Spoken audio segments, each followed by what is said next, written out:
Hello, dear listeners. Welcome back to another exciting episode of Wellness Talks with Nirva. I'm Dr. Gautami, and today we have with us Dr. Shehnaz, expert consultant from Nirva and the Smriti meditation practitioner. Welcome to the show, Doctor. Thank you, Dr. Godme. It's a pleasure to be here. So, our topic today is a pressing concern that many of our listeners share: weight gain.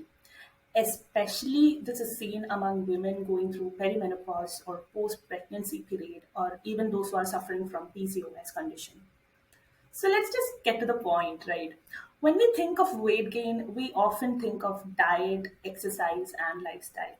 But there is a high tendency to overlook the other lesser known factors. Absolutely. As you said, it's always the diet, exercise, and lifestyle that we look into. And we often overlook a key player in our body system, that is hormones.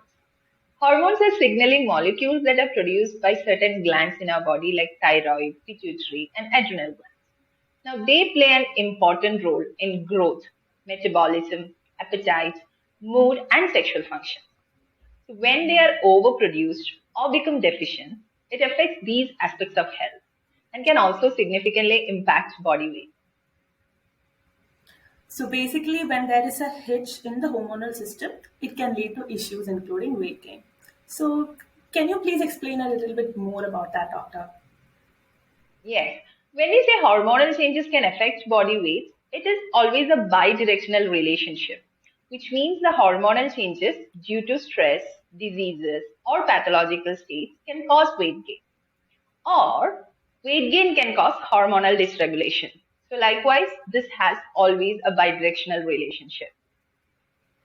So it's a bit like the chicken and the egg situation, and many of us have been trapped in that cycle and do not know how to break free, right? And I'm sure Ayurvedic insights and solutions can surely help our audience a lot. And if you're watching this and have been struggling to come out of the cycle, do not forget to ask your questions by leaving a comment in the comment section. So, doctor, coming back to our discussion, we've been talking about weight gain, but when does it start to become unhealthy and lead to obesity? Yeah, that is always a consequence of a positive energy imbalance. That is like, increased energy intake or decreased energy expenditure or both. Now, this can be thought of a failure of body's homeostatic mechanisms to match this intake with expenditure. Now, for example, there are different types of obesity. The first one, if we say like abdominal obesity and gynecoid obesity. Now, when we say about abdominal obesity, it's the fat accumulation over the abdominal region. Whereas in gynecoid obesity, it's the fat accumulation more over the thighs, hips, and buttocks region. Now, if we compare this both, the more unhealthier or the more hazardous one is the abdominal one because that type of obesity has more risk towards cardiometabolic disorders. So now that becomes like, more unhealthier or more hazardous one. So, metabolism and calorie balance have a lot to do with the shift from healthy weight gain to unhealthy weight gain. But these are not the only factors, right? Our body is a mystery and it is always hiding something or the other from us. Yes, when we say about calorie balance or metabolism, like if you consistently burn all calories that you consume in the course of a day, you'll maintain your normal weight. But if you consume more energy than your expenditure, you'll gain weight, right? But it also depends on our genetic makeup, the level of physical activity, and resting energy expenditure. Now, if we take about Ayurveda principles, there are basically three types of bioenergies like Vata, Pitta, and Kapha, which determines your body type. Now, if you are a Vata predominant person, you may find it difficult to gain weight. Whereas if you're a Kapha predominant person, you may find it too difficult to lose weight. So these measures of weight loss or weight gain that must be taken according to your body type, depending on your genetic makeup. Then balancing the bioenergies can help in weight loss or weight gain. Of course, genetics has a huge influence of on our weight, and I'm sure that our viewers would really like to know more about it. And there are a lot of myths also around genetics and weight gain. And can you please explain a bit more about this? Yeah, a great point to bring up, Dr. Godney. So, till date, there are more than 400 genes that influence our weight by affecting appetite, fullness sensations, metabolism, food cravings, and even our tendency to eat during stress. So, the strength of these genetic influences also varies from person to person. For some, the role of genes could be like 25%, whereas for others, it could become like as high as 70 to 80%. So, depending upon that, these genetic influences can also vary. So this should be very interesting to our audience, and we need to understand first if it is a genetic factor, and if it is, how it influences us. But before we go into that, I'd like to give you a brief overview about Nirva. So at Nirva, we are focused on making you healthy inside out. We have personalized treatment plans which are based on Ayurveda and Yoga, and these are for chronic health conditions in women. And there is menopause management, gut health management, and joint health management. So at Nirva, we have a unique team of certified Ayurveda practitioners, certified yoga professionals, and caring health coaches who help you with everything that you need during this holistic healing journey with Nirva. And there is also a robust and closely connected community of women all across UK and the US, and they share a common goal of leading a healthy, happy life. And above all this, Nirva retreats is an integral part of this healing journey with Ayurvedic therapies, and they help you detox and regenerate. And there will be personalized yoga with an expert, and also you will be at Kerala, God's own country, being near to nature and experiencing nature while you go through this healing journey. So let's come back to our discussion. So, doctor, how exactly can we estimate the role genetics play in weight? Yes. That can be known by certain characteristics. Now, let me give you three scenarios. Okay. So, and you can tell me like what kind of a person you are. Yeah. All So, the right. first one is like, are you a person who have been overweight for much of your life? Or one or both of your parents are significantly overweight? Or you have noticed like you can't lose weight even when you increase your physical activity and stick to a low calorie diet for months? Now, this is one scenario. Okay.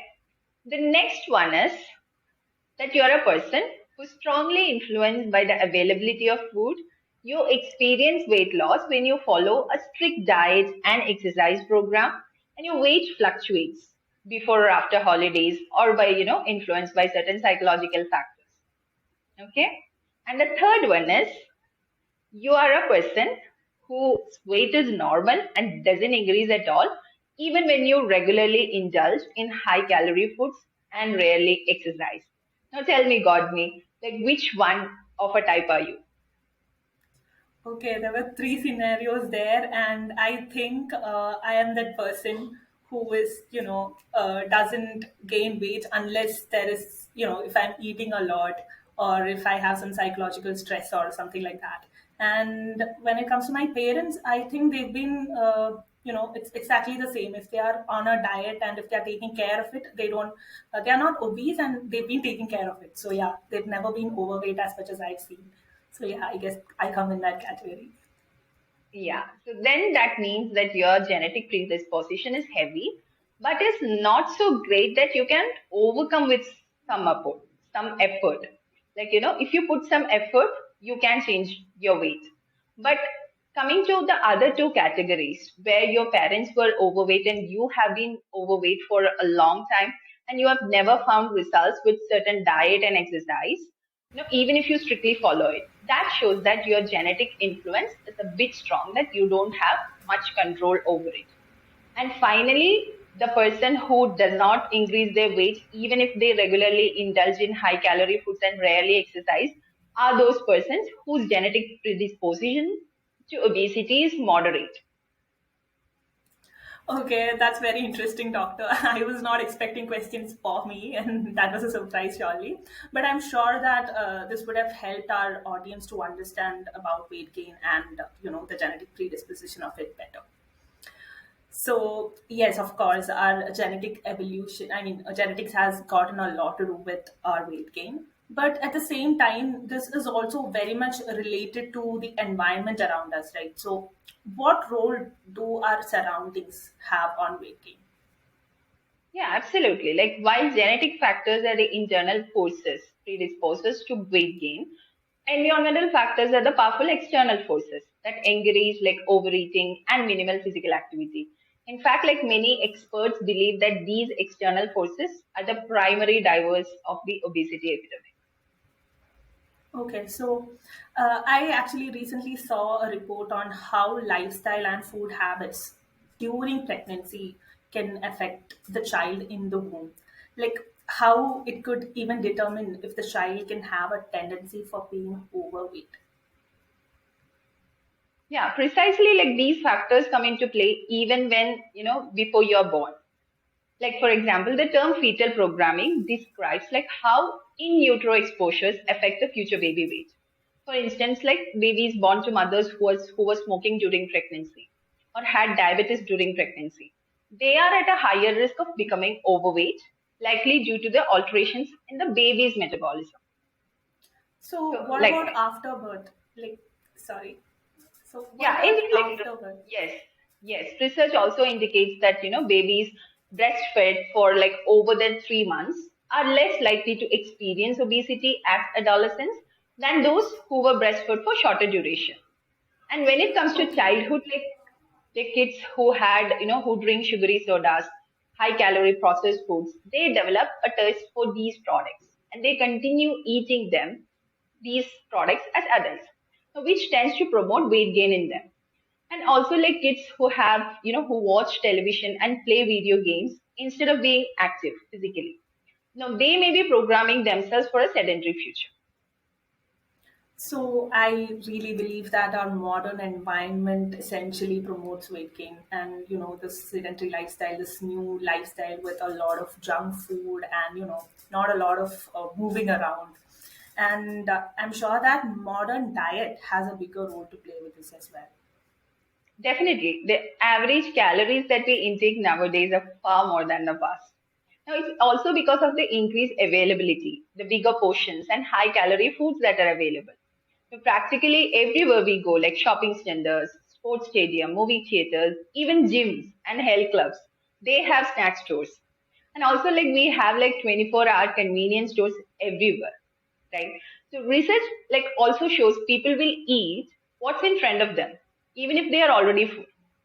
Yeah, even though the fat content of the food has gone down, there is presence of sugar everywhere to make the food tasty and palatable, and that will make it high calorie ones. And these are available very easily for us nowadays. Exactly, doctor. Like most of the people do not know that these food items are very harmful. For example, there are diet like there are protein bars or some drinks which are advertised to be healthy, but they are not. And it also looks like we cannot completely avoid most of these food items from our daily life. They're like very much in one way or the other integrated into daily lives, even without us knowing. That is the biggest problem of it all. So, is there a way in which we can balance this? Yes, exercising. Exercising can, always help. Like moderate to vigorous exercise an hour a day can help balancing all the extra calories that we have had in that day. Now, it must be incorporated consciously into our lives, since our daily lives don't offer many opportunities for activity. Right nowadays, like children don't exercise much in school, and many of us drive to work and spend, much of our time sitting at the desk. And because we work long hours, we have trouble finding the time to go to a gym or play a sport or exercise. Now, instead of walking to local stores, we drive to one-stop mega stores where we park closer to the entrance and we wheel our purchase in a shopping cart and then we drive back home, right? And also like widespread use of vacuum cleaners, dishwashers. These takes nearly all the physical effort out of our daily chores, and this also contributes to weight gain. But it's not just the lack of food or lack of exercise. There is one more interesting factor which can make us not to have proper schedules, eating habits, or exercise routine. Yeah, so we've discussed environment, food, and exercise and the role it plays in weight gain. And of course, there is just one thing that most of us overlook. I just leave it for you to talk about it, Doctor. Yes, like most of us overlook this factor, which comes to when it comes to like physical issues. Like, well, it is stress, like mostly related to our mental health. Now, stress is a common factor or thread which intertwines these all factors. Now, it's common to work long hours and take shorter or less frequent vacations. Now, in many families, if we see, both the parents work, and that makes it harder to find time for the families to shop together, to prepare the healthy foods together, or to eat healthy foods together. And even if we sit together and try to watch TV, the round the clock news has something to say to us related to, frequent reports of child abductions or random violent acts, which in turn increases the stress. Now, these increases the stressful situation inside our home, and without our knowledge, this can increase like stress eating or irregular eating patterns, or even less sleep. And these can all be factors leading to weight gain as well. Okay, this is very insightful for our audience because I'm sure that most of us, when we think about mental conditions or when we think about stress, especially stress, we feel like we know when we are stressed. But here you're talking about something that we don't recognize, right? Which comes from our environment, which comes from the people we are with and the people we have maybe food with or whom we are living with.